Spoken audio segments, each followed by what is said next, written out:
Yeah. Oh man, it's been a minute, right? It has. Yeah. And 3 weeks? That now? I think so. I did record last week, but I never released it, so that'll be coming out at some point. Metal and I have talked about The Flash. All right. Yeah. No, it's just been some craziness going on in our lives right now. Well, no, 1 week was vacation. Yeah. And then 1 week we just couldn't link up, I think. Yeah. I'm trying to remember what the reason was. Yeah. And then, yesterday I spent 12 hours in the car. 12 hours in the car? Yes. On purpose? Yes. Will has a really good friend, and his grandparents go up to the Dells in Wisconsin every summer. Oh. And so they invited Will to come out, and he spent 10 days up there with them. So last Tuesday, I drove him to Rockford, Illinois to meet them. It's a 4.5-hour drive. Kind of like a meet halfway kind of thing to try to help out with. Yeah. And so I'm like, well, that's fine, because I can hit up liquor stores over in Illinois and find some beer I can't get here, which I have right now. This is More Brewing Company's Double Space Boots, double dry hopped IPA. Double Space Boots. That I still want to do a St. Louis beer with fuzzy boots. Yeah. We can do that, right? look at that. That's like OJ run quality. Oh wow, look at that. Yeah, for sure. So yeah, it's 8% ABV, Citra and Galaxy hops. It's amazing. It's like OJ run quality. Yeah. So I did that last Tuesday. Took me a little bit longer to get home because I stopped a few places. So yesterday, Wednesday night, I get a text. Hey, we want to meet a little bit earlier. Is that a big deal? No, whatever. I leave at 6:30 instead of 7:30. Sure. So I get up there. I get to where we're supposed to meet. I get a text. Hey, can we meet somewhere else? Exit down the highway. Okay, that's fine. So I go to where we're supposed to meet, and then they change it on me again. Oh, no. So I'm still early, but I wait for him. I pick Will up. We get on the car. We start going. We get about 45 minutes outside of Rockford. I stop to get gas. And about 10 minutes later, the sky just opens up. Oh, no. Pouring rain. Yeah. Illinois got hit hard yesterday. Yeah, because it was threatening all day yesterday, but nothing ever actually really happened. Yeah. Well, they got it hard. 100-mile-per-hour winds in spots, tornadoes. So we're going. We get through Bloomington, get just outside of Springfield. Okay. And traffic stops. Uh-oh. Because of all the weather, right? Yeah. So we're sitting there. I just thought it was a car accident. That's what Google Maps showed me. Okay. No, about an hour later when we get up to it, I guess a tornado went through this area and ripped down the power lines, and they were across the highway.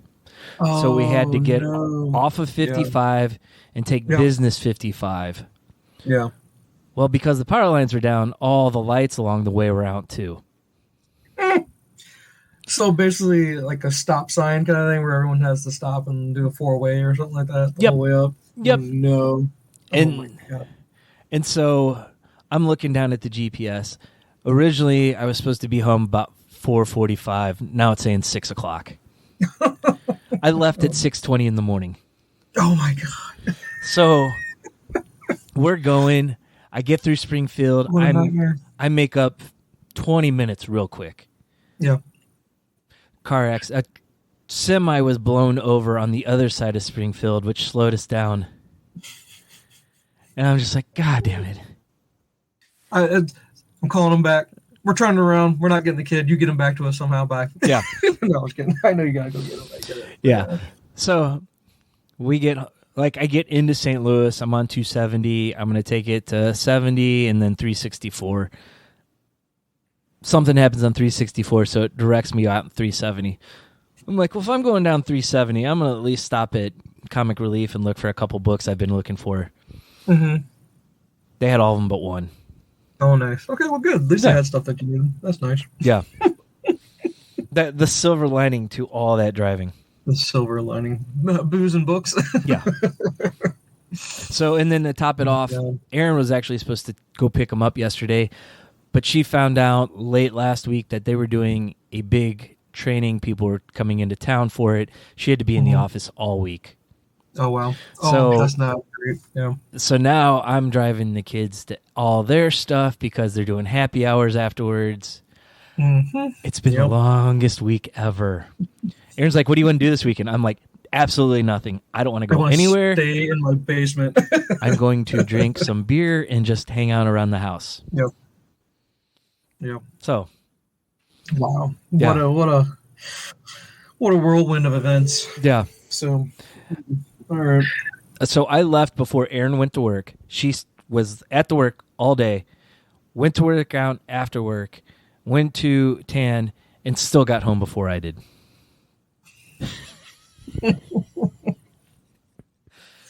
Oh, the things you do for your children, right? Yes, I know. Oh, boy. So we get him back just in time to... I didn't even do that, and that's just really stressful. I'm not prepared for this. Nope, no thank you. We get him back just in time to ship out the girls on Tuesday, so... Where are they heading to? They're going down to Tampa for a church convention. Oh, wow. Okay. So they'll be down there. Then neither one of you guys you're not joining them down there? Nope. Oh, okay. They didn't, like a youth retreat? Yeah, kind of. It's a big conference for the domination. Gotcha. So they're taking a big bus down there with a bunch of churches in the area.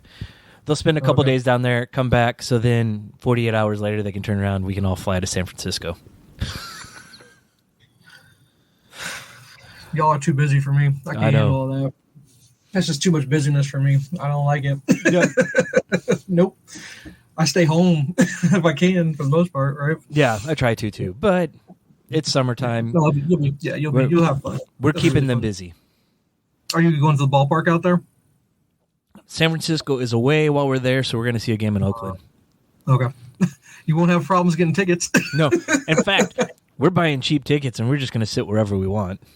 You go sit right behind home plate. They ain't going to stop you. Yeah. So, that's a good plan. Get to see a game there before that closes. You're going to San Fran just to sightsee, or is there family or friends or family or anything out there? Just to sightsee. Go see the Redwoods, Alcatraz, ball game. And needles on the street. No, I'm just kidding. Yeah. Don't walk barefoot. That's all I'm going to say. I've been told there's an app that you can put on your phone, and you can check it to make sure there's not excess feces in the street where you're at.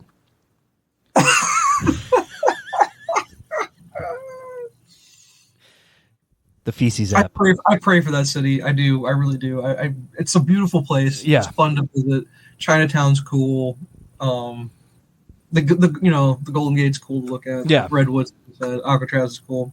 You can go see and see if oh, never mind. I can't make that joke. Phil Hartman was no longer with us. Oh. My name is John Johnson, but you can call me Vicky. So yeah, no. Wow. That's just a lot going on in a short period of time, though. Yeah. Because, mind you, school start. Oh, no, wait. Did they change that for you guys? Were you guys going to start school after Labor Day now or something like that? No, it's like August 24th or something. Okay. Here, to top that off, Kaylee's home for a few days and then goes to Paris for a week. Whoa. How'd that get all worked out? She was supposed to go in February of 2020. No, March of 2020, spring break. And it got canceled because of COVID. She's going with my mom and my aunts. Okay. Erin was supposed to go originally. She bowed out this time, and Kevin's going to go in her place. Oh, nice. Okay. Yeah. Well, he'll help out with the food part of it. Yeah. And, he'll be able to take Kaylee on the stuff that my mom and my aunts don't want to do because they've already seen everything there is in Paris, like, multiple times. So cool. Very, very cool. All right. Well, look at you. You got... That's a lot of plates spinning right there. Very much so. Yeah, there's a lot going on. But at least with the Paris thing, you got your mom helping out, so there's family taking care of that. Yeah. And then for the trip down to Tampa, there's a lot of that's the church folk. They're with a big group, so that'll be good. Yeah. And then, here's the question: you fly? I'm going to assume you're flying to San Fran. And not, no, we kill each other. We did that long road trip last year where we went through like Cleveland, Philadelphia, Baltimore, DC, and then Cincinnati on the way back. That was a lot, but it was broken up. Did you have to take off like 2 weeks straight to be able to do all that? No, we did all in a week. You're in the car most of the time, right? A lot of the time. We had time to kind of walk around Cleveland. We spent the night, went to the ball game. I don't remember if that was the Philadelphia game. We went to an afternoon game and then drove to Baltimore that night. So, we drove to Hershey, Pennsylvania, because we did the Hershey factory. We did a lot of stuff, but we also did late driving. Okay. Yeah, that's just a lot. It just feels like you're in the car for the most part, and it feels like you're driving and trying to get to your thing to do versus actually being able to do your thing. That's what sucks about taking time off. You don't want to take time off to drive. You know what I mean? Yep. But you have to. It's just, man, flying is not cheap. No, it's not. I mean, even with points and stuff, it's still costing us an arm and a leg. Yeah, but you live once. Yeah. And we'll do something. We'll do this big trip this year and then do something smaller next year and kind of alternate. That makes sense. So, yeah. So, okay. But for the most part, besides getting stuck in a tornado, for the most part, everything's been sounding like everything's good. Everyone's healthy. Everybody's doing well. So that's a good thing, right? I finally got my hand checked out, my thumb. Yeah. No fractures, no breaks. It's just arthritis at this age. You old man. I know. I was hoping, they're like, oh, you've got like 3 fractures. We'll do something, cast it up, you'll be better. No, I got to deal with this for the rest of my life.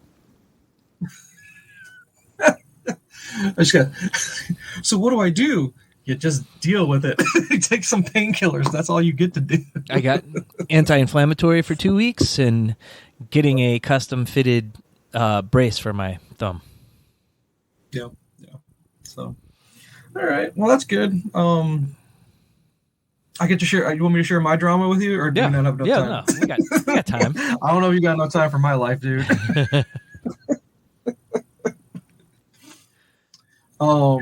So what is today? Today's Friday, right? Yeah. Yep.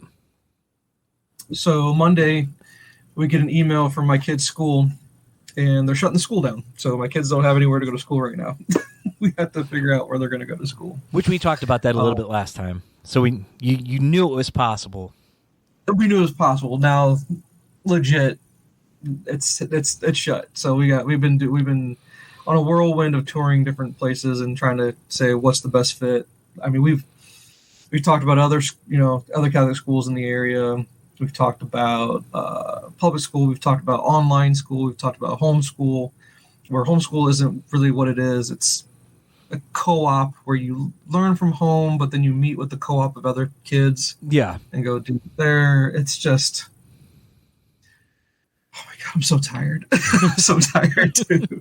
Lots of sleepless nights trying to figure this whole situation out. Yeah. And because it's a big deal. It's a big deal for us in regards to trying to find the right fit to where they belong and all that stuff. So we got all that going on, but that's going, the news dropped on Monday. And now, mind you, we have all these other students that are trying to find a place to fit. Yeah. Because there's only so many seats. There's only so many desks that you can go to. Right. And a lot of the schools are already filled up. Like, I called one the other day. Said, hey, you got any spots for, a third grader and a seventh grader? No? Oh, okay. Well, thanks. Anyway, bye. Right. A lot of rejection that way. Not that they, accept. It's just there's no, they cap out. So at least they told you that and then just hang up. Well, and see, and third and seventh grade, click. I know, right? And while we get told that they don't have a school to go to, and we have to find, because mind you, the Catholic school they start in early August. Yeah. So we've got a month. We've got literally a month, and then of course the lot of the schools are closed for the summer, and they let their staff, hey, they're on summer hours where they're just not around. Yeah. So we're trying to deal with that part of it, and just trying to figure that out has been ridiculous. But while we're dealing with the school being shut down, we got the email on Monday, but that was also I think the day that we were starting work on, I'm working on the half bath. We're redoing one of our bathrooms. Yeah. So I'm trying to redo a bathroom, trying to do that. I don't know if I told you the story about, I needed tags renewed on the truck is what I thought I needed. Yeah. Did I tell you this story? No. So I got the postcard. You know how you're in St. Charles, but you guys still get a postcard from the county? We do. Okay. To go get your tags renewed. Yep. And I looked at it and I saw Toyota. And I was like, oh crap, okay, yeah, I gotta go take the truck in, arrange for rides back to get back to the house after dropping the truck off, go get it inspected, and everything passes. So I'm joyful. I'm like, yes, finally a car that passes inspections, don't need anything fixed. Sweet. But then I go to the website to go renew online, and I'm typing all the information. It keeps going, your car's not received inspections yet. And I'm like, because it's all automatic now. It all uploads, instantaneously. I'm like, I just did this. So I feel like I'm about to pick up the phone and ream, who looked at the car. And I'm like, and I stop for a second. I go, oh God, oh no, because it's due, they're due now. They have to be done now. And usually what we do is if they don't pass us, I usually do the work myself. Yeah. To save the money. And I go, oh God, I took the wrong Toyota. We have 2 Toyotas. I took the wrong one. I saw the wrong Toyota. So now I'm scrambling going, oh shit, these things are due. Because I'm one of those people that actually tries to do things by the rules and not driving around with a temporary tag from 2016. Yeah. I try to play by the rules. So I'm like, shit, I took the wrong car. I was so dumb, dude. Just one of those mistakes. When you got a lot going on and you're just trying to get everything done. Yeah. So I'm like, okay, take the other car in. Get that done. Okay. And then at the same time that's going on, we had taken in the Jeep because we're trying to give Jen's mom's old car, but you know that whole story. Yeah. We dropped it off at the dealership. They didn't call us for 3 weeks. They didn't call us. And we weren't in a rush. We however long it takes for you guys to look at it. Yeah. If you guys need to take some extra time, please do so. But at a certain point, you're like, okay, this is getting out of hand. How long we're waiting to hear something back? We were thinking a week, not 3. Correct. So I've got our car to take care of for the tags, trying to see how much money we would have to put in to get this other car up and running to give it to the kid. Because, man, with him working during the summer and taking him back and forth between work and then the other activities for the other 2. Yep. There's nothing more I want than this kid to get his driver's license, to get himself wherever he needs to go to do what he needs to do. And then still taking him because he's doing summer school, and for his tests, he still has to go to school. Yeah. So it's either taking him to school or taking him to work, taking one girl to one place. You get it. You're doing it. Oh, yeah. And I'm like, you have to. I'm like, please tell me you see why. Because, what was it? We went on a tour yesterday to a school, and he had a test. And I'm like, I cannot come get you until after this tour is done. He sat at school for an hour and a half waiting for me to get there. Man, and I was like, dude, it is what it is. Yeah. I can't not. We have to figure out where your sisters are going to school, so you just need to sit and wait. He's got a phone, so you can just watch, do what kids do on their phones all the time. But I go through that. I go through that with Kaylee because she has after school stuff sometimes, and they get done at 3:00, 3:15. I'm like, I work till 3:30. I'll be there at 3:45 to get you. Yeah. You're gonna have to wait, and that's what it just turns into. Yeah. Because that happened to me just today, for example. I had something come across the desk. It needs to be done at a specific time. Yeah. Right when I was supposed to go get her, and I text her, you'll have to wait till I get there. And I was probably an hour behind of when I was supposed to get. I was like, hey, I have a job. I have to do this. I hate all this summer stuff that they do where all these people think that parents don't work during the summer. You know what I mean? And it's a lot more convenient us being at home now, but it doesn't mean we have free reign just to leave whenever. Yeah. Well, and I have a good employer that allows me to disappear when I need to. I knock on wood and be blessed. And hopefully that lasts forever. Yes. Until they can start driving themselves wherever they need to go. Because I said that to myself. I was like, if I had to be in an office and I'm locked to a desk and we're too busy to go, I don't know how they would ever get anywhere. We'd ever get anything done. Yeah. It's impossible. Yep. And they just don't get it. That, it's funny. During the school year, they'll move things to where, okay, school gets out at 3 or 3:15. We'll start our activity 3:34. I was like, we still have to transport and we still have work until most of us don't, even though you get off at 3:30, the normal 9 to 5, 5 o'clock, 4 o'clock, at least 4, sometimes it's just they don't ever take it into account. It drives me nuts. It's like they forgot that actual life actually needs to happen before they do the after school stuff. Yep. So, it's been spinning plates, too many plates spinning with too many problems and just trying to address each one. Because trying to remodel, we're trying to do a home remodel thing, 2 cars, a school thing. It just adds up, dude. I'm just like I'm about to tap out. Yeah. I'm going to the ball game tomorrow. I think I was like, I usually don't really tie one off at ball games anymore because it's just not economically feasible to do so. But man, I'm really contemplating because we're supposed to get rain tomorrow too. I know that. Yeah.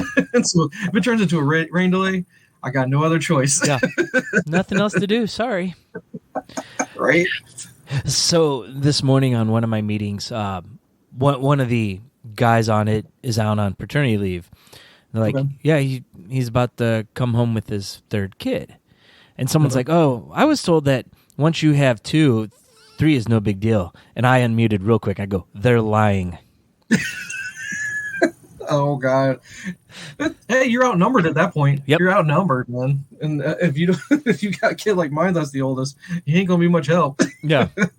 Well, and 2 of them get along and team up on the other one a lot. So. Yeah. Oh yeah. No. No. It's.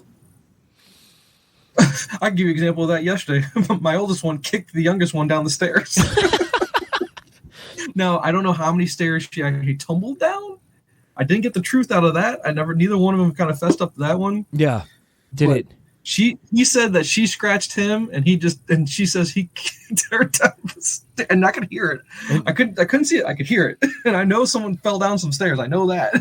What was it from 300? He yelled, "For Sparta!" and kicked. That's the joke. Oh my God! I was like, yeah, because I was telling that story. My nephew came over last night. That's what I said. This is Brody. Just knocked her down some stairs. Oh. Well, then you would take those moments. I'm like, okay, they're kids. They're still siblings. Yeah. So I get it. They're going to be fighting. But then again, it's a boy against a girl, right? And Yeah. I'm like, you can't treat girls that way. First of all, I'm like, what?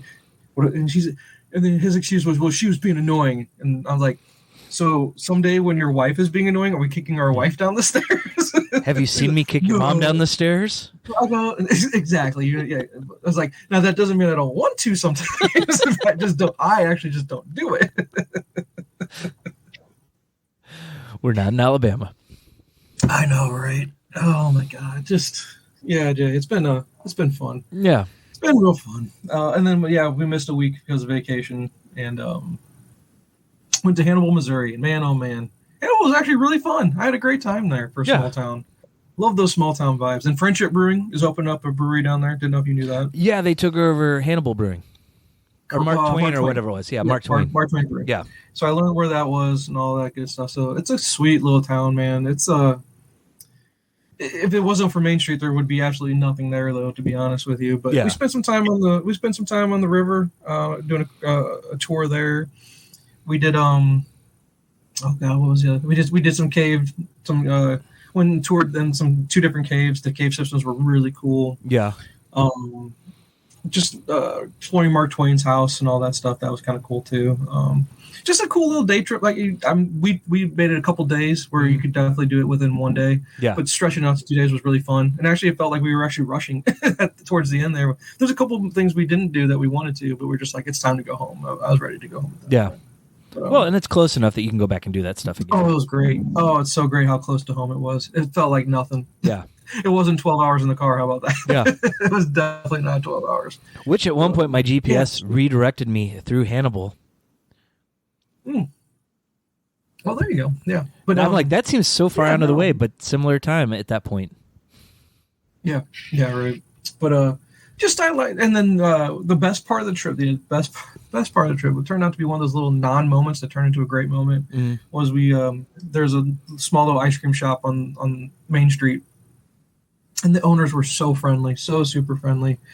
And the first thing they say, it was just it was just, there had been a lot of customers in front of us, and we were the last ones there. We ordered and whatnot, and everyone else had left at that point. Yeah, and no one else had come back in, and just getting to talking. And they're like, "You want to buy an ice cream shop?" And I was like, "Oh man, you asked me on the right day. I might." Yeah, they were trying to sell, but they're like, "Yeah." And I'm just like, "Well, it seems like you're doing okay for yourselves. We were just really busy a minute ago." He's like, "Yeah, it's okay. It's okay. We can survive here in Hannibal." But just the nicest people ever. Yeah. Give us recommendations for where to go, what's worth seeing, what's not worth seeing, all that small town stuff. And that's one of the fun parts of going to the small town is talking to the people and then telling you the little hidden gems that no one knows about. Correct.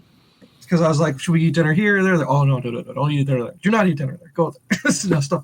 So. I mean, we even do that at bigger cities. Like, we went to a barbecue place that was recommended to us in Memphis by someone at the hotel. We're like, do we go to Rendezvous? Because that's the one everyone tells us to go to. And we're like, oh, no, don't go there. That's a tourist place. Go. I don't remember the name of it now, but so we went there, and second time we went to Memphis, we went back to it because it was so good. Nice. Very cool. And that's what's so... here's another little fun tidbit from the... So the kids wanted to do an escape room. They were just like, yeah, we want to do an escape room. I'm like, there's escape rooms everywhere. And they actually did have one in Hannibal. But we go there, and we didn't think we needed to make an appointment. It's like, it's Hannibal. We looked at the website. There were still 8 open slots for that time that we wanted to go. So we go, and I drive right by it. I'm like, I can't have missed it. Oh, wait, it was right there. And so we're driving slow enough. I could pull over. Not a big deal. And it's closed. And I go, oh, shit, it's closed. But Jay, this place looked like a shit. It was a metal building, like a 10-sheet metal building. Yeah. That would have been in your 100-mile-an-hour wind. It would have taken it to Illinois. It would have blown it all the way over across the river. But we walk in. There's a hairdresser place right next door. And the hairdresser comes out and goes, oh, y'all try and do the escape room? I was like, yeah. And we're saying to ourselves, this is looking shady as shit right here. But yeah, because there's parts of the town that if you're not directly on Main Street, it's a rundown old town. It's just a really rundown old town where it doesn't, unless you're doing something touristy, I guess. It doesn't seem like the economy is booming, to say the least. Right. But it's like, well, I'll go next door to the insurance place. The guy that runs the insurance company owns this thing. I was like, oh God, really? She's like, yeah, go knock on the door. He might open it up for you. And we go over to the insurance place and I go, hey, we're trying to do this escape room. He goes, oh no, you're looking for Bob. Bob's not working today. I was like, oh God, okay. But yeah, that place was looking shady as all get out. I was like, I'm kind of glad that Bob wasn't there. Yeah. Not to lie. I ain't gonna lie. Seen some horror movies that started this way. Yeah, right. Exactly.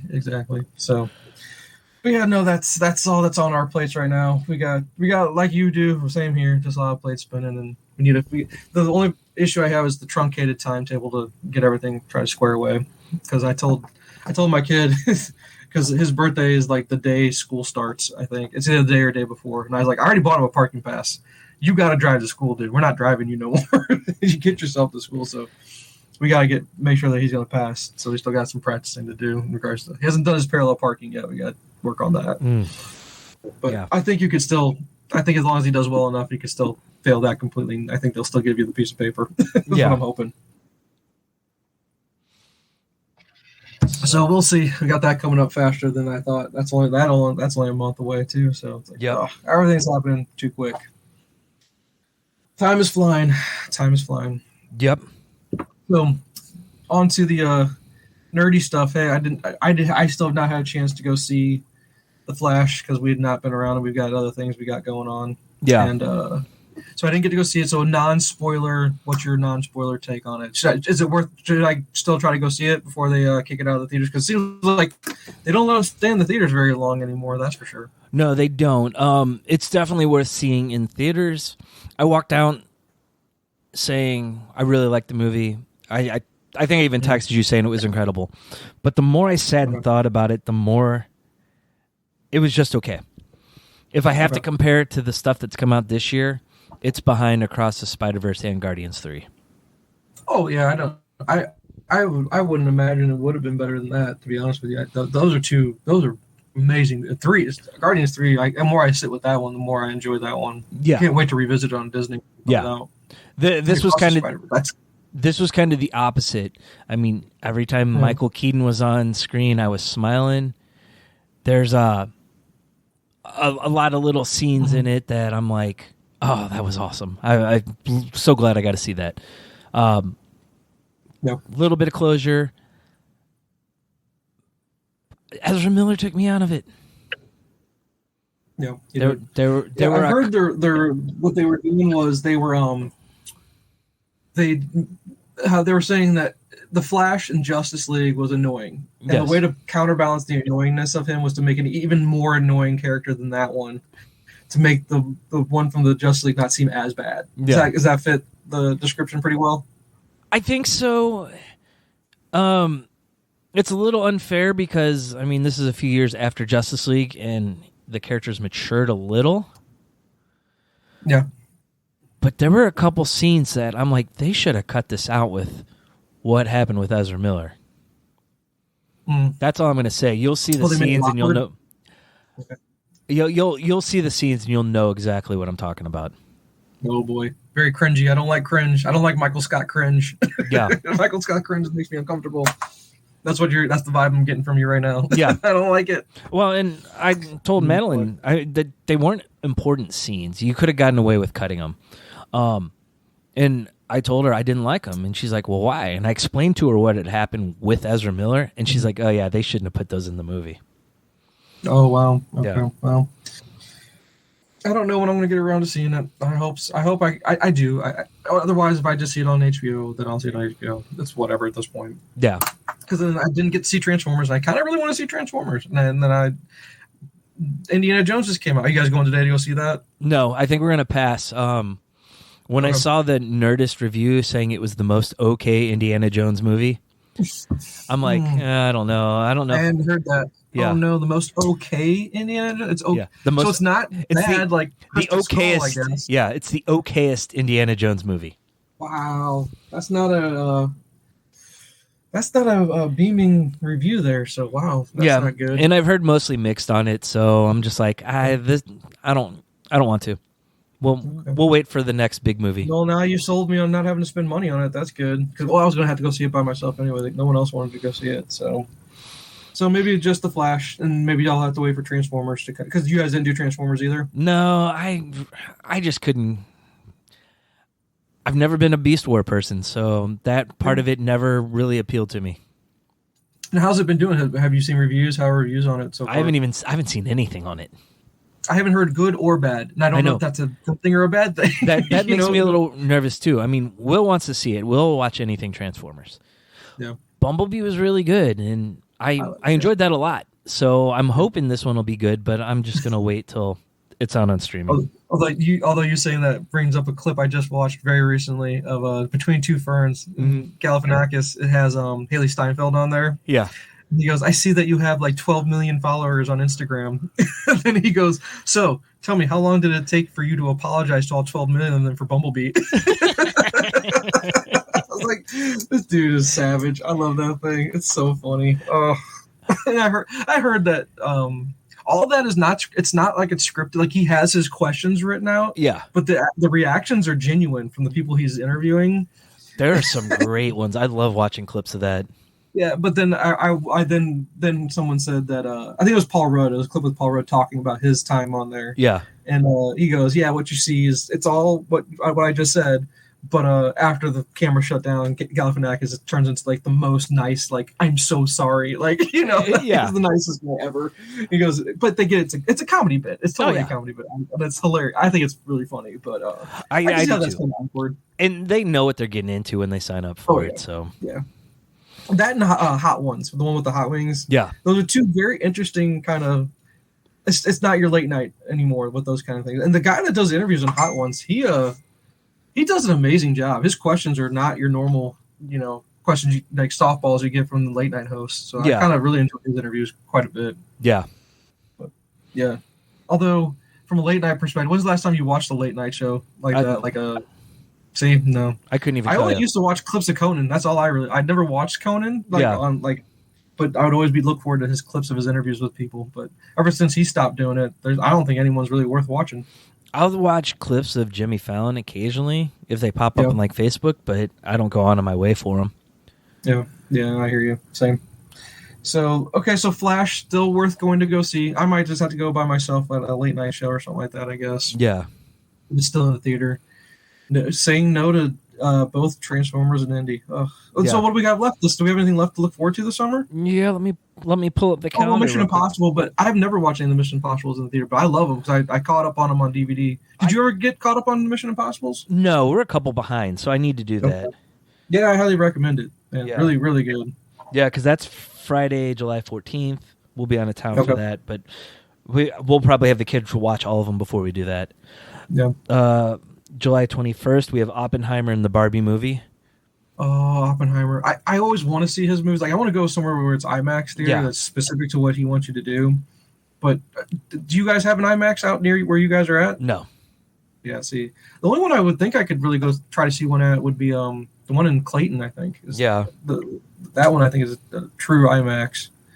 But yeah, I'm hearing good things about it. I'm hearing really good things about it. I really want to see it. I heard Barbie movies are pretty funny, so I don't know if it's theater worthy, but I wouldn't mind seeing it at some point. Hard pass for me, man. Hard pass. But yeah, maybe when it comes out on DVD or something like that. Yeah. Friday, August 4th, we have Mutant Mayhem Ninja Turtles. Oh, I really do want to see that. I do don't know if it's going to be. Are you guys going to see it in the theater? You think? If anything, it might just be me and Will seeing it. Okay. But the girls might be into it. That animation style, I'm trying to decide if I dig it or if it's annoying. I can't decide just yet because it's different. It's definitely different. It's different. I think I'm more open to it because of Spider-Verse and how well all those different styles pulled off. Yeah. So, although, did you hear the controversy now behind Spider-Verse that's coming out? No. About the poor treatment of the artists that were working on it? No, but I know Marvel's been killed by special effects companies for how poorly they treat them too. See, yeah, that's the thing that's going around right now. I'm trying to go, is it really or is it the workforce being super sensitive now and they're just not into working really hard and long hours, you know what I mean? Yeah. And we're dealing with a different generation that isn't used to like for example, when I couldn't work from home back in the day, but I had young kids and I had commitments with the family. I would go in on weekends. I would go in at like 9:00 at night into the office and try to get work done that I couldn't get done during the day. So I'd work really odd, really weird hours just to be able to be a family person and do that. Is that no longer a work ethic? Is that a work ethic thing, or is it truly like? It's not a sweatshop. They're getting paid, right? Yeah. I don't get it. I don't know what's going on. I don't know who to believe or what to believe anymore, you know? And the truth is probably somewhere in the middle. Probably. Yeah, you're probably right. Because, I mean, it's not just special effects and animators that have problems with Marvel. I mean, Edward Norton got replaced as Hulk because he didn't like working with Marvel. And Kenneth Branagh left Thor because he had issues too. So, I mean... The history of it's there, but at the same time, I'm sure there's another side of it that we haven't heard. Yeah. So no, that was just I read a little tidbit about it yesterday, and I'm wondering what's going to happen. What's going to come of that? Yeah. Is there some bad stuff that's going to happen where we're now going to see? Here comes the downfall of Marvel and this Sony Spider-Verse and all that stuff. I'm like, who knows where we're going with that? No, Sony's movies are going to be the downfall of this Sony universe. Sony's is at their own hand. I don't know if you saw the trailer for Kraven. I watched a little bit of it. It actually looked kind of cool from what I saw. I didn't watch the whole thing, though. I did not sit down to watch the whole thing. I watched probably the first 15, 30 seconds of it, and then that was it. So he has powers in the movie. Oh, because when he has powers. There you go, because we're already deviating from the comic. Okay, there we go. He gets attacked by a lion, and a drop of the lion's blood drops into him, and his dad leaves him for dead. So he's Lion-O from he's now a Thundercat, kind of. So once it got to that, I'm just like, oh god, and it's not him like the greatest hunter; it's him trying to take down his father, who's a poacher. Oh, is that what it is? Because there was a really cool recent run on Spidey with Kraven that I don't want to spoil that though, but you should check it out. It was really good. Yeah. So, I guess it was the Spencer run. I think it was part of it. Mind you, I hate Spencer. I'm not a Spencer guy by any means, to be honest with you. But this was pretty cool. I would recommend that storyline. Trying to remember the actual name of the trade that it was in. I'll look on the app and find it. You should. I highly recommend it. You'll enjoy it, especially since Kraven doesn't have a lot of, there isn't a lot of Kraven specific runs where you're like, oh, that's worth checking out. I recommend this one. It was unique. It was a lot different. I thought it was pretty cool. And it also had some Black Cat stuff in there that I thought was really cool. Okay. Yeah. All right, so back to movies. The same day as Ninja Turtles, we got the Meg 2. I need to rewatch Meg 1 because I think when I was watching it, I fell asleep. I never went back and finished it. I kind of need to go back and revisit it. It's such ridiculous fun. I loved it. Of course. But it had Dwight in it too. And if Dwight's in it, I gotta watch it. Come on. So, along those lines, I just listened to the How Did This Get Made of what's the Sam Jackson shark movie? Deep Blue Sea. Oh, don't you dare. Don't you dare. Oh, that's one of my guilty pleasures, sir. I love me some Deep Blue Sea. And they went off on it. They ripped it apart, but they had so much fun with it still. Of course, because it's an amazingly fun movie. I know. And I guarantee you how they go at the end after they do the 5-star reviews. And they go, would you recommend to watch it? I guarantee you all of them on the panel said, yes, you need to watch this movie. Evan Goldberg was like their special guest, and he's like, I've seen this movie 31 times. Yeah. Oh, that's Rogan's writing partner, right? Yes. Okay, yeah. I've seen it a ton of times too. I love that movie. I do, because that has a special place for me because I was working at the movie theater back when that came out, and Jen and I went. One of our dates was to go see that movie. Not our first date, but one of our earlier dating things was to go see that. I remember seeing Office Space with her and Deep Blue Sea, and we both loved Deep Blue Sea. That's how we knew we were meant to be. I'm not gonna lie. I'm going on the library to rent it so I can watch it again because it was enjoyable. Of course it is. It's good, man. Hell yeah. Yeah. All right. So other quick ones. August 11th, we got Gran Turismo, which actually looks kind of interesting. It looks interesting. I'm not going to spend the money at the theater to watch it, but I do agree with you. It's kind of a cool concept. And actually, I think it's almost based on a real story. It is. Something like this actually happened, right? Yeah, it is. Yeah, I heard that somewhere. Okay. So same day, Haunted Mansion, pass. Yeah. Well, my daughter might want to see that one, but yeah. And then August 18th, the beginning of the Gun universe, Blue Beetle. Is that so? That's the official beginning of the Gunverse? Yeah, he was on Michael Rosenbaum's podcast and said that's the beginning of it. I listened to that podcast, and I don't remember him saying that. I'll have to re-listen to it then. That's because that was an amazing podcast. It was. Thank you for the recommendation. It was awesome. It was a really very good conversation. Yeah. So, and then that got me to go down a hole of listening to a couple of Rosenbaum's podcasts. I want to recommend the Frank Grillo one if you haven't listened to it. I haven't. I'll need to go find it. Very good episode. Frank Grillo. I never expected that turned me into one of the big. I'm like, I like Frank Grillo, but now I really like Frank Grillo. That made me want to listen to a lot of his stuff. And then another amazing one. Mm-hmm. You have to listen to this one. You're gonna love it. Was Robert Patrick, the T-1000 from Terminator 2. Yeah. And so the bad guy in come on, not Homelander. God dang it, Jay, help me. Peacemaker. Yes. Peacemaker's dad. Yeah, his dad. Yeah, so definitely. Okay. And that's their connection because I guess James Gunn is friends with Rosenbaum. Yeah. And then Gunn had Robert Patrick in his show. So they're friends of a friend kind of thing, right? Yep. So, but it was an amazing interview. Really, really good. His story is just he's one of those he's one of those actors you don't know a lot about because he's not out in, on the circuit a lot, I guess you'd say. Yeah. Man, what a cool guy. Super cool guy. Yeah. I'll check that out. Yeah. So that's pretty much it for summer movies. Okay. So we still got some stuff to look forward to. Yeah. But Blue Beetle, is that theater worthy, I guess? Just because you want to start the Gunverse, or I'm going to wait for reviews. I'm gonna wait for the first one reviews first. I don't trust it right now. It looks fun. I don't really care about the character that much. Yeah. I was more of a Ted Cord Blue Beetle guy. Yeah. But we'll go see it. The kids want to see it, so that makes it worth it for me. If you give me a Flash-like review, though, that ain't gonna happen. I'll tell you that.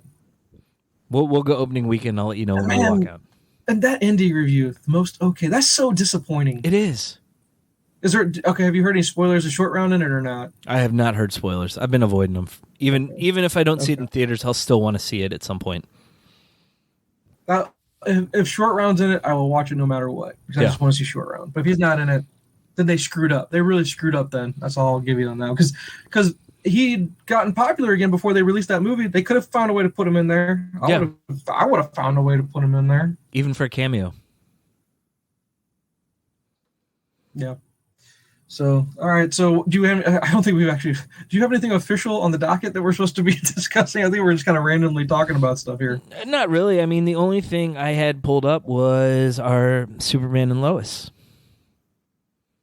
That's the biggest news. Yes. Yeah. Yes. Because we talked about that, about the rumors. Yeah. And now that's kind of, now that it's official, I'm struggling with it. I'm struggling with it because of how much, I guess I'm going to go with Henry Cavill's my Superman. Yes. And then the generation before me is going to say Christopher Reeve, that's my Superman. Yeah. You know? Well, I'm kind of stuck in between, I guess, because Brandon Routh was never given a fair shake at being our. I guess he should have been our generation Superman, and I guess I don't know if you want to say he got a fair shake or not, but he was kind they fumbled the Superman property completely. They just screwed that up. That was on. I don't know who to blame on it, but someone's to blame. Yeah, they kind of messed him up by instead of making their own version of Superman like they did with Cavill, they took him to try to be Christopher Reeves. Yeah. And the Christopher Reeves age had passed. I didn't mind the movie. It felt a lot like those early Superman movies, but we were at a point where it had been so long, they just need to do something different. So at least when they did Crisis on the Arrowverse, he got to redeem himself by playing Superman again, and I thought he did really well in it. Yeah. But I agree. And mind you, I don't hate Ralph's Superman. Like the scene with the bullet in the eye was amazing. That was so cool. Yeah. The airplane sequence was really, really cool. You know. Yeah. And he's a likable actor. I have nothing against Brandon. I think he's a good actor. It's just he's just never got the shake at it to say, hey, this is my guy. Yeah. Versus Dr. Cavill's portrayal and how much I love Man of Steel. It's a bittersweet, and I had to reserve judgment. I'm gonna have to see how this. Because again, this guy's been in. If you wanted to go in the unknown route, he's been in very few properties, so we don't really know what we're going to get with this corn sweat guy. Yeah, and coming in with Cavill, we didn't know much about him either, so that worked out. No, that worked out really well. And really, I trust James Gunn. He nailed the Guardian casting, and I mean, we knew Chris Pratt from Parks and Rec. Yeah, and it's like Dave Bautista. I don't know. Yeah. A lot of motion capture. I don't know, but he pulled it off. And I think the biggest praise is for his lowest casting with Brashanahan, or how you pronounce her name. I can't pronounce it. But. Yeah, I've not seen her in anything. Yeah, Jen raves about her in Marvelous Miss Maisel, so she's happy about it. Yeah, and she was in House of Cards for 2 or 3 seasons, but I've never watched it, so. House of Cards was good, but again, that's the whole, are we allowed to watch House of Cards? And I need to go back and finish it, maybe. Yeah. But am I allowed to? I don't know. So on Corn Sweat, the only thing I've ever seen him in is We Own the City, and he was a bit role in that. Yeah. No, he's got a bigger role in the movie I watched, which was Pearl. And Pearl was a horrible movie. Really, really bad movie. But he was okay in it. I didn't hate him in it. He's got the look. He's gonna have to add on muscle, obviously. And the padded suit will help. He's got the dark hair, you know. Yeah, but so I saw an early picture of Henry Cavill in the Superman suit for an audition, and he did not look big at all either. No, but he filled into it. Yes, Dude, he did. ripped. It's amazing what steroids can do. The nice thing about Cavill is, he's kind of king of the nerds with the whole Witcher thing, and then with the Superman thing. Yeah. You know, and he's a gamer. Warhammer is his next passion project he wants to get into. Yeah. I'm not a gamer. I know of Warhammer, but I'm not into it. Yeah. Personally, but he's just been really humble about the whole experience. He knows he got dealt a bad hand on all this.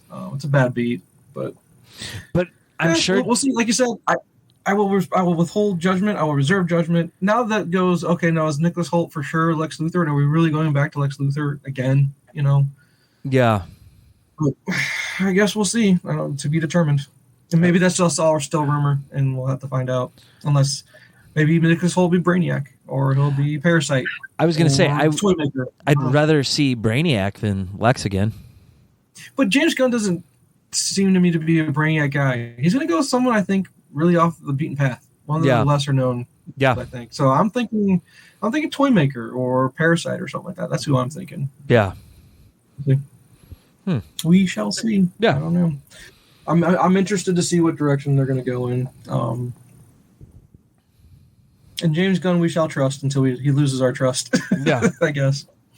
And then, oh, hey, speaking of, but every time you say James Gunn, now I have to kind of link him with Zack Snyder just because they're kind of attached at the hip without really needing to be so. But I always think, Rebel Moon, did the trailer come out for that? I don't know if I don't think the trailer did, but I think some stills came out for it. Okay. Because I'm still kind of hyped about that. The description you gave me, I'm still like, oh, I'm on board with that. I am Netflix, too. So I got nothing to lose with it being Netflix. So I really want to see it. Yeah, I'm interested in that one. Yeah. So, yeah, no, that's the big news. But we need to talk about. I'm gonna go and change it off of the superhero thing with the news about. We'll bring it local about the news about the comic shop. About Comic Relief. You mentioned you stopped in for some books. Did you talk? Had that all come out after you stopped in, or was that something that you were able to talk to him about when you stopped in for the books? I did not talk to him about it. The owner wasn't there. Oh, okay. So I didn't bring it up. Okay. But yeah, Comic Book Relief is one of our local comic shops, and a news report came out that they'd filed for bankruptcy. Yeah. But I did not look at the link. So they followed up today on Facebook saying this is an old thing, that it happened back in COVID, that they had planned this move to this new facility they built. Yeah. And they went ahead and did it. It's literally right around the corner. Yeah. They didn't move very far. Yeah. And it's a nice building. They needed more space. They honestly did. Yes. I wouldn't say I was surprised they've had issues in the past, because they've had multiple locations at any given time. They had one out in Wentzville by me that I used to go to all the time. Oh, okay. I didn't know about that. Was that because they had two locations, or that was the one location and they moved back down? They had multiple locations. So that was like I think the third location at the time. Okay. But it was only open for like a year. Well, it's just it goes to show you with our conversations around the operation of a comic book business. I'm going to assume the margins are razor thin. Yeah. And the ability to succeed and support yourself as a store owner. I don't know how they do it. I'm always curious to see how they do it. Yeah, and I've got those two owners lined up. I just haven't been able to fire off a date yet for them. So we will have an episode about the status of the comic industry with comic book shop owners. So because then, I mean, bringing this up, they might have some insight that they can bring to the table that maybe we're not aware of. Yeah. I'm always happy to hear that. Hey, nope, we're gonna fight through this, and we're still gonna be open. And because there's I don't ever picture a world where paper books are not going to be available to us. Yeah. Although I guess they could go direct from publisher. Like, if you want a Marvel book, you got to buy directly from Marvel, and they ship it from one warehouse or something like that instead of using Diamond to distribute. Yeah, but they kind of did that for a long time with subscription services. Yeah. And I had subscriptions, and the only issue I had is when I was in college, I had a small mailbox, and they would bend them in half to stick them in the mailbox. Yep. And that's always an issue with ordering through mail unless they send them in a box. Correct, yeah. So I don't mind supporting my local shop. Yeah. And then the thing about the local shop versus the subscription service is, with the subscription service, you're committing to something you maybe didn't want to commit to because you have to order way in advance. Yep. And say, I want this book when that comes out, a month or two later, right? Yeah. And then you get the book and the art's horrible, the story's lame, but now I'm already I'm pot committed to that. Versus you're also losing out on your ability to just window shop. Go, yep. Oh man, the cover on this book is awesome. Let me look at what's going on in the book. Yeah. And you could either go, all right, a book I never thought I'd get, boom, now I'm getting it, And then, am I going to order have to get a subscription from DC, a subscription from Marvel, the Image, whatever publisher you want to talk about it. That's who's going to want to do all that. Yeah. And have to go to all those different sources versus just ordering from your or just going down to your local shop, picking up what you want to pick up. Well, and the thing too was you would get a year subscription, so that you knew that was 12 issues, and one would come out a month. But now it's like Flash comes out every 2 weeks. Sometimes there's a delay, and a book comes out once every 3 months. So if it comes out every 3 months, I'm looking at a 4-year subscription now. Yeah, no, you're right. You're right. And then if Kevin Smith's working on the book. You might not ever finish it, so they'll switch you to something else and just say, this book is ended, we're switching you to this book. You don't necessarily have a say in what book you're getting switched to. Which that sucks. Yeah, I don't like that model whatsoever. Yeah. But no, and it's just it made me stop and think for 1 second. I was like, Jay, maybe here's our opportunity. If he's really bankrupt, we'll go buy that shop. We'll start a brewery in there, and we have books there too. You don't know how many times I've thought about that. Yeah, I know. But yeah, no, good on him. I'm glad he's going to be around. He's been a staple in the St. Charles community for a long time. Yeah. There's plenty of customer support. It's hard. It's hard because the people you need to be able to come in and buy books, it's not for kids. That model of having kids come in for a dime has been gone for how long? Even for $1, go buy a book for $1. In order to survive as a comic book shop, I think my opinion is you got to have the adults that never lost the interest in it and are trying to introduce their children to it, just like you. Yep. And trying to breed those new comic book readers for life, and they'll be the ones to take over for when you're done buying books at some point. Because you have to have the income. This is not a hobby that's a cheap hobby. Yeah. And name a hobby anymore that is cheap. That's very true. There's no such thing, I don't think, anymore. But Well, and here's the other thing: a lot of these shops have to expand, and so you get the shops that do gaming too, and they can afford to stay open because they're selling gaming supplies, and people will come in and buy soda and candy from them while they sit there for hours and play. Yeah. STL Comics out this way, they don't get new books. They only sell old books and toys. Yeah. We have a shop just like that. That's all they do. They do toys and classics. Yeah. Or, high-end books that are, Like, they'll go buy collections, and they will sell... I mean, you can get trades there cheap, $3-4. Yeah. And then they'll sell, this limited series we picked up, it's $5. Okay. Well, cool. Yeah. But yeah, no, it's finding your niche audience and appeasing them, but you got to have the adults with an income that can support this hobby because more often than not, I go in there, I go, man, I remember having a poster in my kid's room when he was little. Mm-hmm. I remember the slogan for DC, holding the line at $2.99. That was the rhyme for it.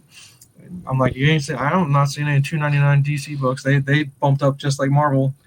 But then, you get some, Nightmare or something coming out for Batman or something. It's like a $6 book or something like that, I've actually got Brave and Bold sitting right here. I think it was $7.99. And that's going to be the monthly price on it. And I'm like, I'm out. Yeah. I can't spend $8 on a book every month. No. Yep, $7.99. Yeah. It adds up. And then I get it from a publisher standpoint. Just the cost of production, I get it. Yeah, everything costs more to do everything. Well, it's not like I don't think they're cheating you out on it. Where the whole thing I was talking about before, it used to be a matter because they cut back from a book used to be 24 pages, and then they cut it back 20 or something like that. Yeah, where you'd go X amount of pages the first ad in the book, and then you'd get done with the book, and there'd be some ads at the end to get your total number. Pages were still the same, but the actual content changed or something like that. Well, and they went from newspaper to glossy paper. Yeah. And then they make even more money. They have the harder covers now for an extra $1. Oh yeah, I know. Yeah, those covers are legit. So the quality of book you're getting is quality. You're getting a higher quality product, but with that comes the higher quality or the higher price. Yeah. So, yeah, man, it's tough as a collector that wants to support the industry, as a fan of the industry.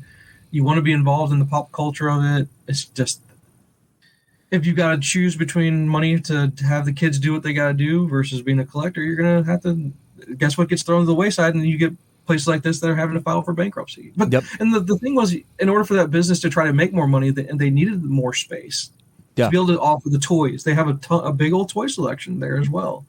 And all kinds of different books, and they have a huge back issue collection. Yeah, a ton of back issue collection. That's what I was going to say. I mean, if you're missing a back issue, go there and look, because you can find everything. It seems like. Yeah, but you got to have the space to have that available to your customer base. So the flip side is I went in the fantasy shop on Tuesday night, and their back issues were maybe 500 deep.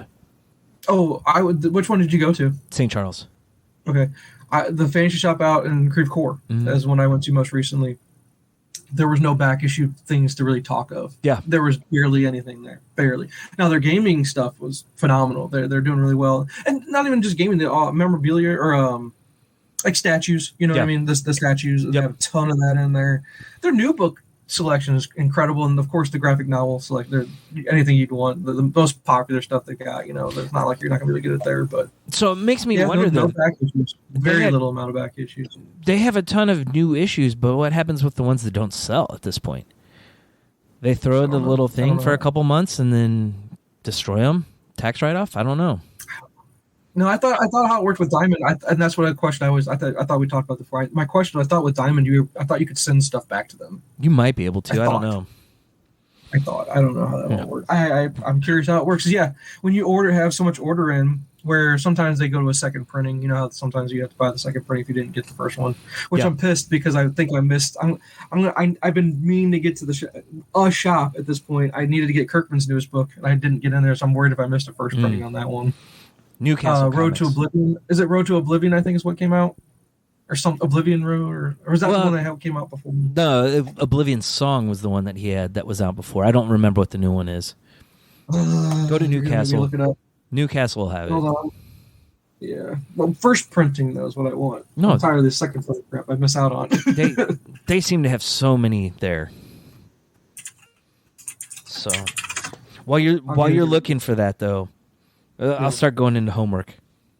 Okay. Yeah, go ahead. I didn't watch much. I don't know if I told you I finished Creed 3.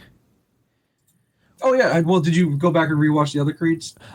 Oh, I just watched them a few weeks ago for the first time. Okay, yeah. And what'd you think?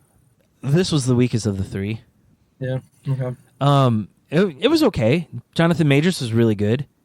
Okay. Just the story just didn't hold up like the other ones. Okay. So, and then I watched a documentary on Reggie Jackson that was on, I think, Amazon Prime. It's Prime. I think it's Prime. Yeah. I scrolled over, but I didn't actually click on it. It was good. Didn't really show what a dick he is in real life, but but I enjoyed it. I mean, it showed a lot of the baseball stuff and a lot of what he went through coming up. And I really appreciated seeing that side of it because everything I hear about him is what a jerk he is. And that was my experience too. Did they show his assassination tip on the Queen? No, they did not. That's his highlight from his. That's the biggest thing I've ever seen him do. Yeah. Well, the 3 home runs happened before we were born, so that was like, yeah, I know, yeah. So hey, but what's most impactful to our lives is the fact that he tried to take out the Queen. That's all I know. He did. Luckily, Frank Drebin was there to stop that. That's all I know. And by the way, the name of the book I looked at, it's Void Rivals. Void Rivals. Void Rivals. Okay. Did you pick that up? No, I didn't. Okay. Were you aware of it? I was aware of it. Okay. No interest on your part? No, it's not. I don't have interest. It's just pretty much the only thing I pick up is DC stuff in person because I read all the Marvel on the app. And then Image stuff I usually get after the fact and trade.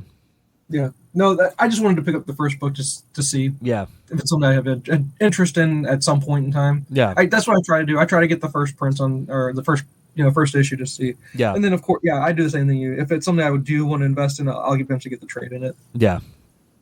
So those were the only 2 things I watched. I have The Fabelmans, The Whale. Oh, you haven't watched Fabelmans yet? No, I haven't. The family the parts of the family want to watch it, so we might watch it tonight as a family. So good. I love that movie. And then I got Black Klansman and Super Troopers 2 because I never saw either one of those. God, I think I rented Super Troopers 2, but I just took it back because I just didn't get around to watching it. Yeah. And I've clicked on Black Klansman so many times when it's been on HBO that I'm like, I really want to watch this movie. I just never get around to watch it. And by the time I want to get around to watch it, they take it off. Yeah. I'm hoping they put it back on at some point. I grabbed it from the library. I'm about halfway through it, and I've really enjoyed it. I'll watch almost anything Spike Lee does. Yep. Yeah, so I hear you on that. And then I've done a lot of reading. So yeah. I read Flashpoint for the first time. Okay, what'd you think? I enjoyed it. It didn't really give an explanation of what was going on until you're about halfway through the book. Which Now, did you also pick up just the Batman story? no, I need to go back and do that, and I'm wondering if I should go back and pick up the stuff like the sequel stuff they did in the last year. Like, I'm trying to think of what you're talking about. There was another Flashpoint book that came out, Okay. and it dealt more with Batman. The Button? Are you talking about? No, I've read that. Okay. I'm looking it up real quick. Because man, the Batman story. I think the Batman story is better than the Flashpoint story. Yeah, the Batman stuff was the most intriguing to me. Oh, I love that. Flashpoint Beyond. It was Jeff Johns, Jeremy Adams, and Tim Sheridan, and it's almost adapted from the Flashpoint Paradox cartoon. And that's good. Have you watched that? I haven't. I got it pulled up to watch though. Super good. Yeah. Super good. So it's kind of a sequel to it. Okay. I didn't know anything about it though. It was coming out like it finished up when Dark Crisis started, and that's when we started buying the DC stuff again. Okay. So I didn't want to get into it in the middle of it or have to track down everything. So, dude, Jay, I hit you up on Facebook with a conversation we were kind of having with Marcus about my DC reading order. Yeah, sir. I got about a decade's worth of books here for you to read if you want to really dive into this. I'm good. Just like with how overwhelming X-Men books are. Yeah. Because how many you have to try to get through. Yeah. I at least broke it down. I think you would appreciate this as far as the breakdown of what. It's not even. I don't even want to call it events, but like how you have Marvel now the initiatives. Yeah. I'll call these the publisher initiatives. The almost relaunches. Even though the events are really what break it down. Yeah. Jay, there's so much. Yeah. There's so much in DC to try to catch up on.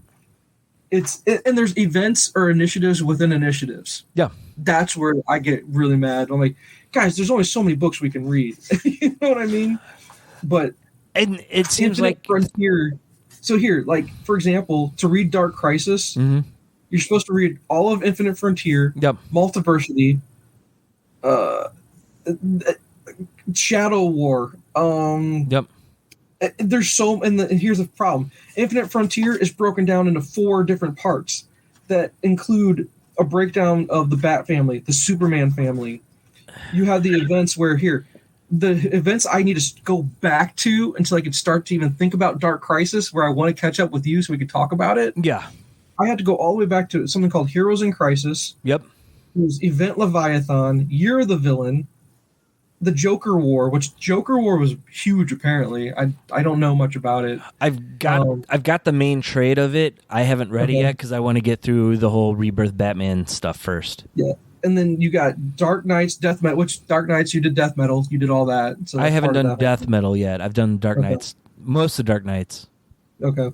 You have DC Future State. In between, and then there's something that snuck in that I caught while reading something further on in my reading order. There's Endless Winter. Don't know if you heard about Endless Winter. Nope. Then you got Infinite Frontier, and then you then you can get to Dark Crisis. So look at all those things in there and here. Infinite Frontier. Within Infinite Frontier is Fear State. Don't know if you know about Fear State. A little That's bit. a whole thing within that. Let's see. Shadow War. I just talked to you about. I just mentioned Shadow War. God, what else is in here? Oh, just see the man who stopped. No, that's nothing. I'm trying to find more initiative stuff. But like the new Kal-El or the not Kal-El, his kid, Jonathan. Jonathan. There's a new Jonathan book that's tied up in there. Yep. The DC Vampire part is part of Infinite Frontier. It happens within part 2 of it. I can't keep straight how many different books to try to read. And I go, how do I pick between going down the X-Men rabbit hole versus the DC rabbit hole versus my laundry list of 17 trades of Flash books I want to read, because Flash has been amazing from what I know. Yeah. If it's good enough to where they're starting to publish bi-weekly for that, how good is Flash right now? It's good.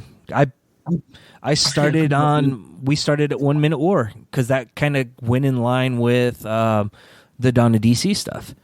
So 1 Minute War was really good. And I haven't even touched because Dark Crisis leads into Dawn of DC. So in Dawn of DC is now we're almost Are we almost 2 months into Dawn of DC at this point? Yeah, pretty much. So how far behind am I falling on Dawn of DC? Right? At least 2 months. Some of the Superman books are up to 4 issues, I think, and that was the beginning of it. See, we're almost at a trade. Yeah, we're getting there, right? So and the other issue is the companies are doing event after event after event. So, like, I just read the AXE, Avengers, X-Men, Eternals. And then it went right into Dark Web with Spider-Man. And then as soon as that was done, they go into Sins of Sinister. It's so hard to keep up with it because you have to read 37 books to read the full story of all of it. Okay. Yeah. So I gave up on Dark Web. I wasn't into it after the first couple issues. So by the time I went back, Sins of Sinister was starting, and I'm enjoying that more. But it's just like, give us a break. I know. I agree. They're just making it too much. Yep. It's too much. So, all right. So everything else I've done has pretty much been reading. I read Into the Dark. It's a Star Wars High Republic book. It was better than the first one. It was just okay, though. Legacy book, not canon? No, it's canon. So it's before all the prequel movies, about 100 years before that. Okay. I have a bunch of the books. I'll probably continue reading them just because I have them. Yeah. I read Spider-Man and Spider-Man 2. Those were amazing. Told you you're gonna like that. That's Spider-Man, the first book. Yes. I can't remember. I'm pretty sure I cried. I'm thinking I cried, but I can't remember if I did or not. All the interaction beautiful book. All the interaction with 616 Peter with Aunt May and Gwen from the Ultimate Universe was just unreal. It was so good. Yep. See, I read Moonshine Volume 1 from... Because if I remember, here, to cut you up, just to go back on that on 1 second, because if I remember correctly, Ultimate Universe had lost Peter at that point. Yes. That's when Miles came in, right? Yes. That's the whole point. Miles was already Spider-Man. Correct. And so, but you bring in Peter, they get to see Peter. Both of them get to see Peter at one point. Yeah, and it kind of gave them closure, and it allowed Peter to see Gwen again. Yeah. Oh. And that's always kind of... Because there was a book, man. What was it? Did you ever read... It was with the Jackal, because the Jackal was always big into cloning. Yeah. In which they cloned Gwen and Captain Stacy, and you got to see 616 Peter with the clone of Gwen Stacy. Did you ever read that one? That was that Straczynski? Nope. No. No. Then I haven't. I don't know. Oh, that was... I don't want to say it was awkward, but man, that was rough to get through. Just because you're like, where are they going to go with this? Because doing this to Peter is just rough. I hate when they make him go through that stuff. It's hard to read. Which happens like every couple years. Right? Yeah, I guess you're right. It's just like, man. Yeah. This guy you only put this guy through the ringer so because you're putting us through the ringer. Yeah. Pretty much. So. Yeah. But it's good. I'll have to look it up. I can't remember what the actual trade was, but man. The Gwen, because the Gwen Peter interaction was hard. It was hard to get through. It was. Not that it was bad. I guess it's almost calling it like it's bad, but it's emotionally hard to get through. They're all said that way. And then Volume 2 dealing with Miles, who had moved to the 616, finding his 616 version of himself. And now does that make across the Spider-Verse make sense of what you're saying? There's your inspiration. I mean, they're completely different characters from what we've seen in Across the Spider-Verse, but the potential of what they could do is really cool. Correct. That's where I'm thinking the idea stems from. I really do. Yeah. That has to be the source. That's the source material, is what I'm trying to get at. Yeah. I read Moonshine by Brian Azzarello, the first volume of it. Yeah, how's that? I've been interested in that. I have that written down somewhere on a list of books I kind of want to check out. I want to find more of it. Is that they're werewolves, right? Is that the one I'm thinking of? Yeah. Okay. It's set during Prohibition, where a mob boss sends one of his goons down to try to recruit a bootlegger. Okay. But werewolves are involved, and it's just enough in the first volume to get you sucked in. Like, all right, I'm into this. Let's see where it goes. Okay. So Yeah. No, it's on a list somewhere. I know. I wanted to take a look at that one. So then I picked both these up at V-Stock for a couple bucks. This next one was COWL, COWL. It stands for Chicago Organized Workers League. It's set in the 50s where superheroes are unionized in Chicago. Who's the writer on this? This sounds really familiar. Kyle Higgins. I've heard of it.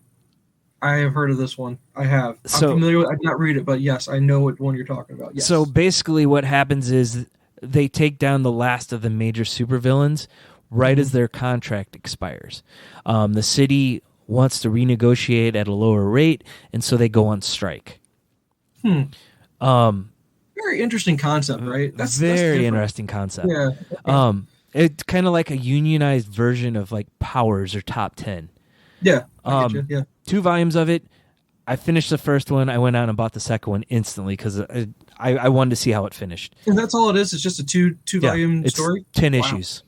Nice. Hey, bravo to him. I like those. Those are great. Yeah, those are great. Yeah. Versus DC, where I got to read through a decade's worth of stuff just trying to catch up. Yeah, and then so the last one I read was Air. It's a Vertigo book by G. Willow Wilson. Like Air as an HEIR or Air AIR? AIR. Okay. What's this one? The TV show The Flight Attendant. It was written by Grant Morrison. You lost me then. Okay. No. So basically the story follows this flight attendant that meets this spy, and they kind of fall in love, but she gets kind of pulled into it with him. But then it starts dealing with like hidden cities, and she can navigate to these forgotten cities that people don't know about. Mm-hmm. I gave the first volume of it. I found it at V-Stock for 99 cents, and I'm like, G. Willow Wilson. I've heard good things. I'll give it a shot. I gave it 4 out of 5, and I tracked down the remaining 3 trades of it on eBay for $1 a piece plus shipping. So, so I'm like, at that point, I might as well just go ahead and finish it.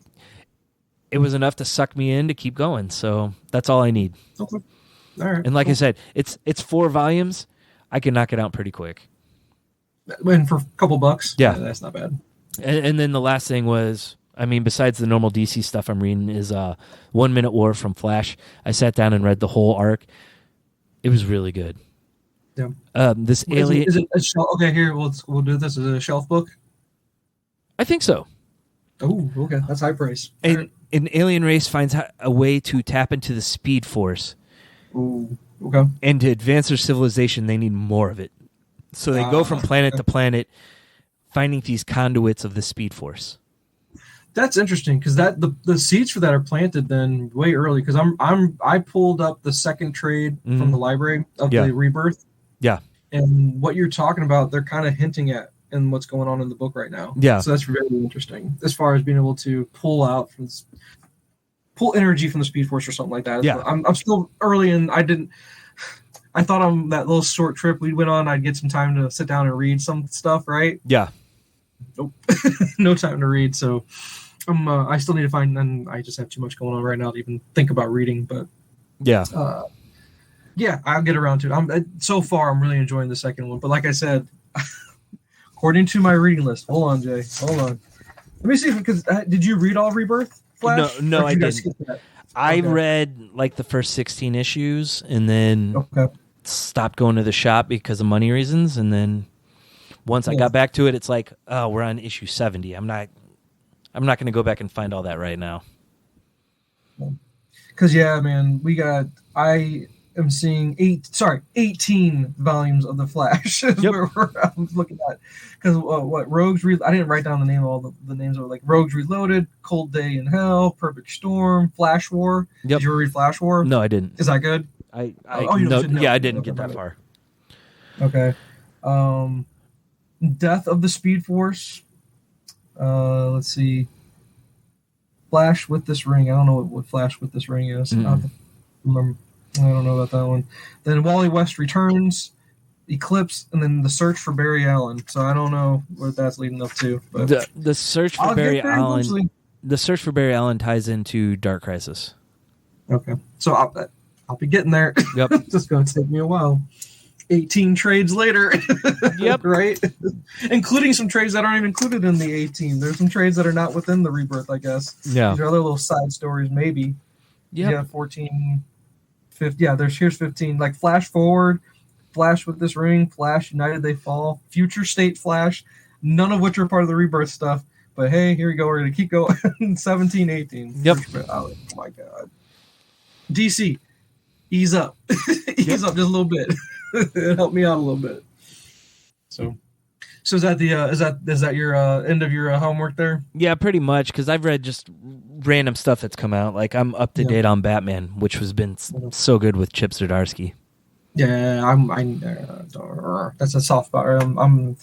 I'm angry that I'm not. I can't wait. I'll probably be. I think at some point I'm gonna have to. I feel like I want to buy to support him. You know what I mean? Yep. I want to make those books. And that's what I've done is I've just started reading from that point, and I'll read everything to get caught up, because his stuff, it doesn't really rely on what had come before it. Any of the top. Well, he has to talk about some of the Tom King stuff. I mean, it ties into some of it, but I mean, it's the basic stuff. Like he was engaged to Catwoman for a while. Yeah. Okay. So it does. So it touches into that. It ties in more to Tower of Babel than it does more of the more recent Batman stuff. No, I still have to finish that. I started reading that. The problem with Tower of Babel is the stories that are in that hardcover. I still haven't even gotten to the good stuff. Right. Because the main purpose of that book. The first couple stories seem like they're just kind of random, but they all tie into it. They do. It all ties into it. Yeah. They seem super random though, where I'm at right now. I'm like, because I think the problem is I know what's coming and I'm really excited to get there. It's just taking forever to get there. I had the same issue, and then after I was done, I was like, well, I'm glad I read that other stuff too. Okay. So as far as my homework, I've been really bad about actually keeping track of what I've watched recently. I do know that I watched Paranormal Activity 1 through 4. Because I was looking for horror movies for my daughter to watch, because she's starting to get into that a little bit, and there's very few that I think that are appropriate for her to watch. Yeah. So finding stuff for that's PG-13 that's also good enough to watch that isn't lame. These were pretty good. They got her pretty good. Yeah, they did. There are a couple of jump scares, some just awkward stuff in there. Not awkward, but creepy stuff that's in there. Did I tell you? Did I tell you my story of Paranormal Activity 1? No, you didn't tell me that. So back when Erin and I watched horror movies before she kind of chickened down on them, we watched that. This was probably the one that did her in. Okay. And when they get to the scene where she is possessed and she wakes up in the middle of the night and just stands over him. Oh, I love that scene. That's so good. That's so creepy. I love it. I have a history of sleepwalking. And Erin woke up one night and I was standing over the bed like that. And she's like, "What are you doing?" And I said, and it woke me up and I'm like, I have no clue. And I got back in bed and went back to sleep. And so when we watched that movie, she's like, "I'm done with these movies. I'm never watching these again because you've done that to me." It hit a little too close to home is the problem. That's creepy, man. Very much. But no, this is what's funny though in the Paranormal Activity. I like that it's a linked universe, that these movies are kind of build on one another, even though it's not the same characters all the way through. Yeah. Really interesting. I love where they went with it. There's still a couple after. I don't know if they still tie into the original story. Yeah. Because they stopped numbering them after number 4. But funny enough, number 2 and number 4 are my favorite ones. Yeah. It's kind of weird like that. I was like, usually the sequels are awful in all these horror movies, but man, those are really good. I like those a lot. Yeah. So I watched those. I'm trying to think what else. I think I rewatched something that. What was it? Oh, I rewatched Red Dragon. That's on Netflix. I like that one. That's with Hannibal Lecter and Edward Norton. I just like he's a great actor. He's so good. He is. And Philip Seymour Hoffman appearance in there. I always like to see a little Philip Seymour Hoffman stuff. It's been so long since I've seen that I barely even remember it. You should watch it. It's good. The book's actually, you know what? Read the book. You fly through books. The book's amazing. Read the book. I need to. I have so many other books to read. Yeah, but I know you. I mean, the movie. I wouldn't recommend watching the movie until you read it first because the book's really good. And I don't think the movie doesn't hold up to. It's still a decent enough movie, but yeah. Trying to think here. What else I watched? I watched The Pope's Exorcist with Russell Crowe's in it. Okay. Started off really good. Really intriguing. I love a good exorcism movie. That stuff always intrigues me. Yeah. but it ended. They couldn't land the ending. They struggled on that part. So I was like, I would not recommend it. I'm not going to recommend it to watch. But, Okay.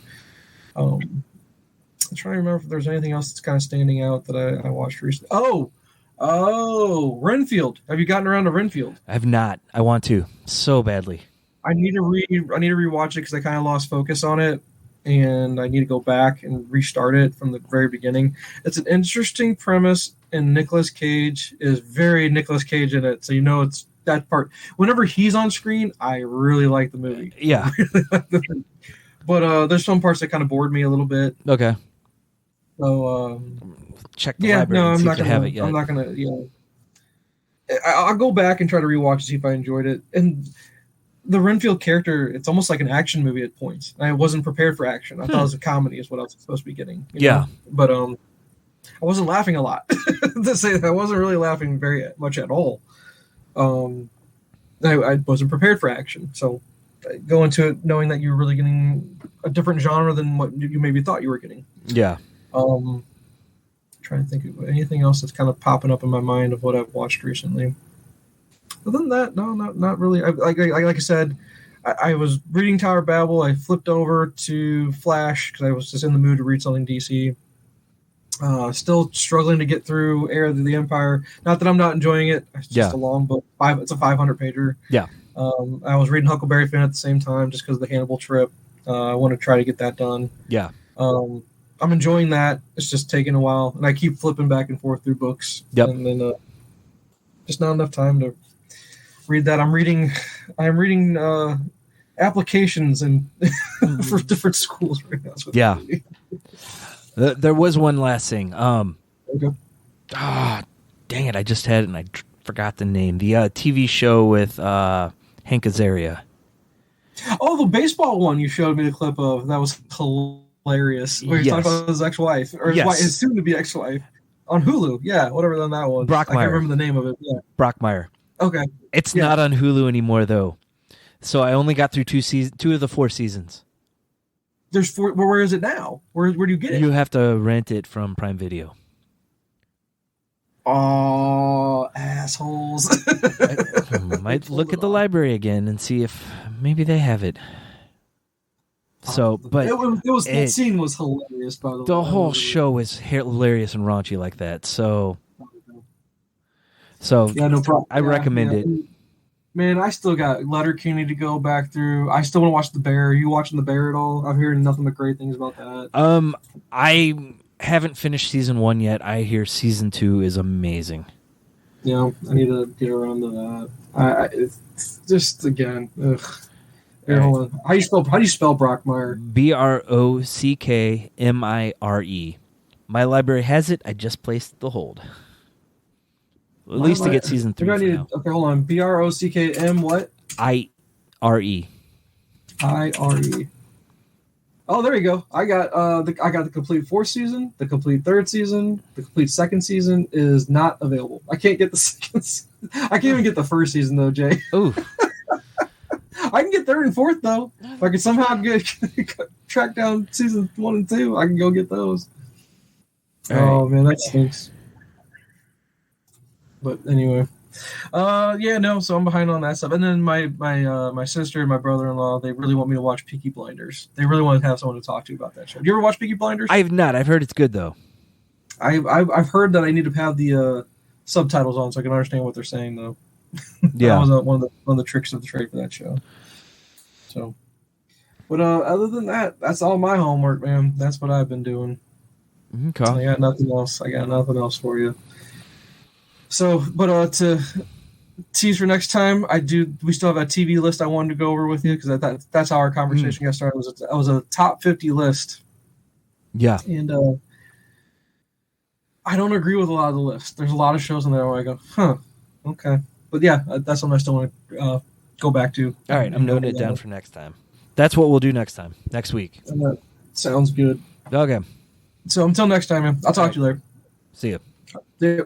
Thanks for listening. You can find us on our website, Nyrdcast.com. It's Nyrdcast. You can also find us on Twitter, Facebook, Instagram, and YouTube by searching @Nyrdcast. The intro music is The Other Side by the Red Hot Chili Peppers, a Mad Dog remix made by Madeline Tierney. This week's featured track is I'm Sorry I'm a Moron, but also Help by Baby Got Back Talk.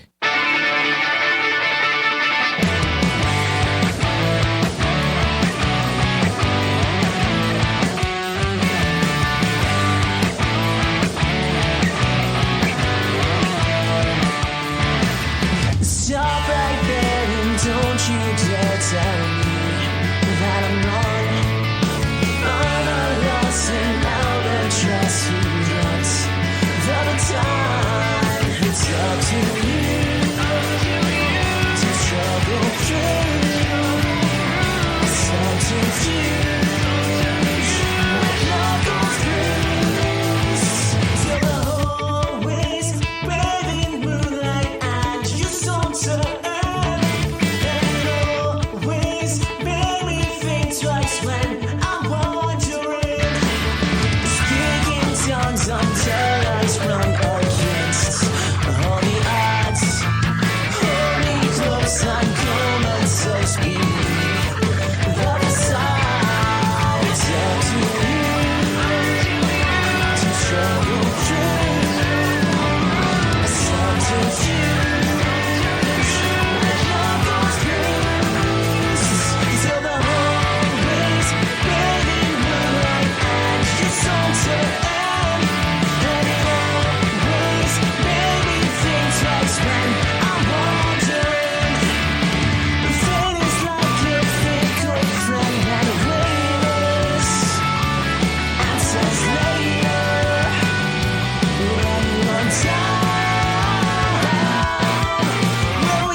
Tell me that I'm wrong.